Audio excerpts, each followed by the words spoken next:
Once upon a midnight dreary, while I pondered, weak and weary, over many a quaint and curious volume of forgotten lore, while I noted, nearly napping, suddenly there came a tapping as of someone gently rapping at my chamber door.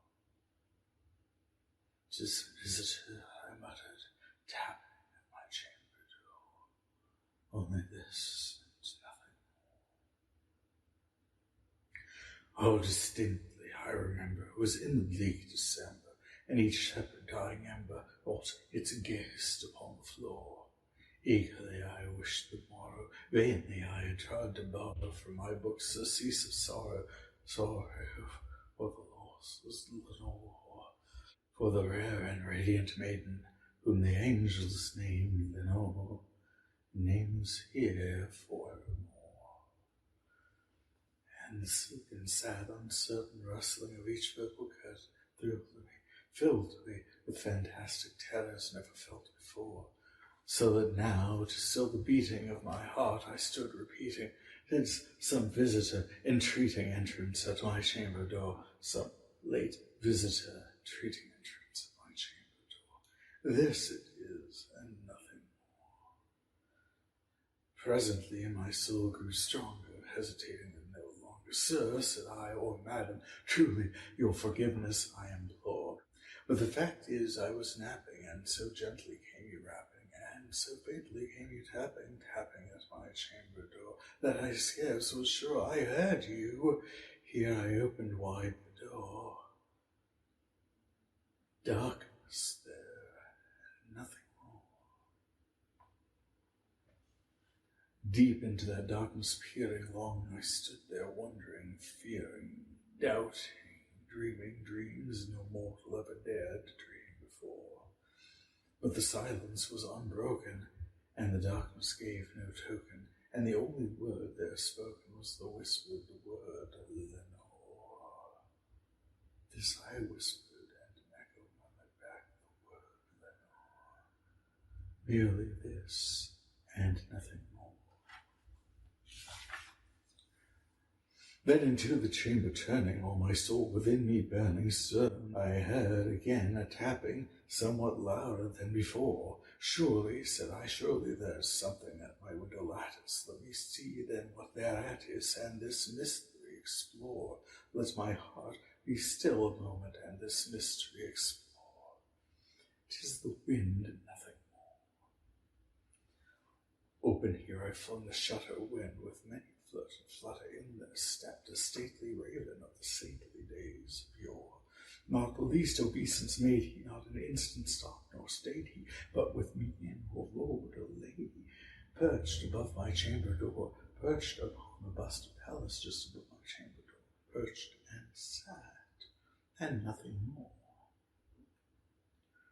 Then this ebon bird, beguiling my sad fancy into smiling by the grave and stern decorum of the countenance it wore, "Though thy crest be shorn and shaven, thou," I said, "art sure no craven, ghastly, grim, and ancient raven, wandering from the nightly shore. Tell me what thy lovely name is on the night's Plutonian shore."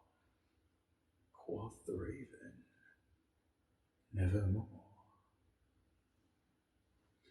Much I marvelled this ungainly fowl to hear discourse so plainly, though its answers little relevancy bore, for we cannot help agreeing that no sublunary being ever yet was blessed with seeing bird above his chamber door, bird or beast upon the sculpted bust upon his chamber door, with such a name as Nevermore. But the raven, sitting lonely on the placid bust, spoke that one word, as if its soul in that Nothing farther than he uttered, not a feather than he fluttered, till I scarcely more than muttered, other friends flown before. On the morrow he'll leave me as my hopes have flown before. Quoth the raven, nevermore.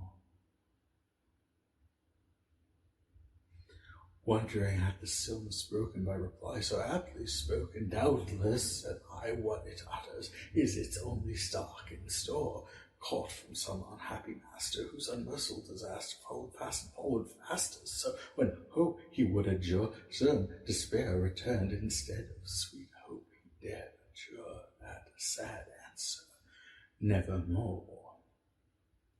But the raven still beguiling all my sad soul into smiling, straight I wheel the cushioned seat in front of bird and bust and door.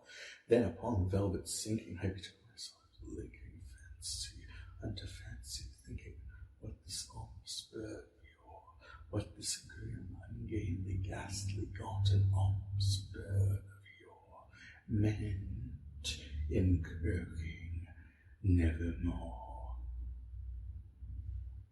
Thus I sat engaged in guessing, but no syllable expressing to the foe, whose fiery eyes now burned to my bosom's core.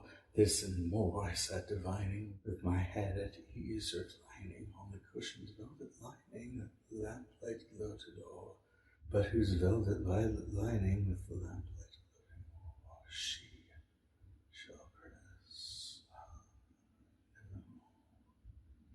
nevermore. Then methought the air grew denser, perfumed from an unseen censer, swung by angels whose faint footfalls tinkled on the tufted floor.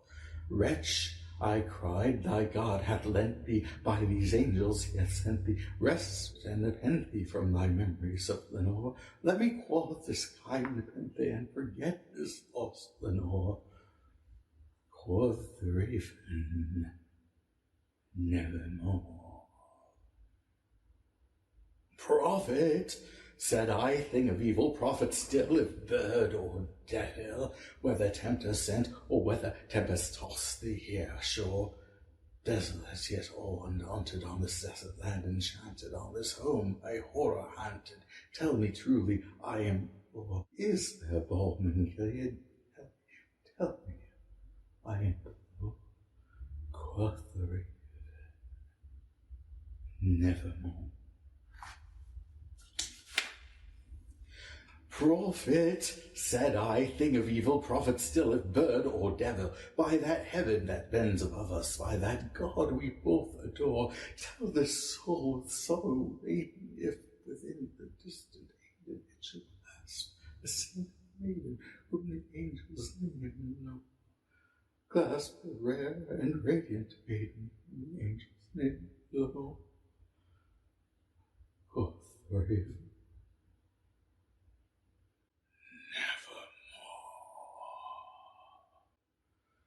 be that word our sign of parting, bird or fiend, I shrieked upstarting. Get thee back into the tempest at the night's Plutonian shore. Leave no black plume as a token of woe. Lie thy soul hath spoken. Leave my loneliness unbroken. Quit the bust of my door. Take thy beak from out my heart, and take thy form from off my door. Quoth the raven, nevermore.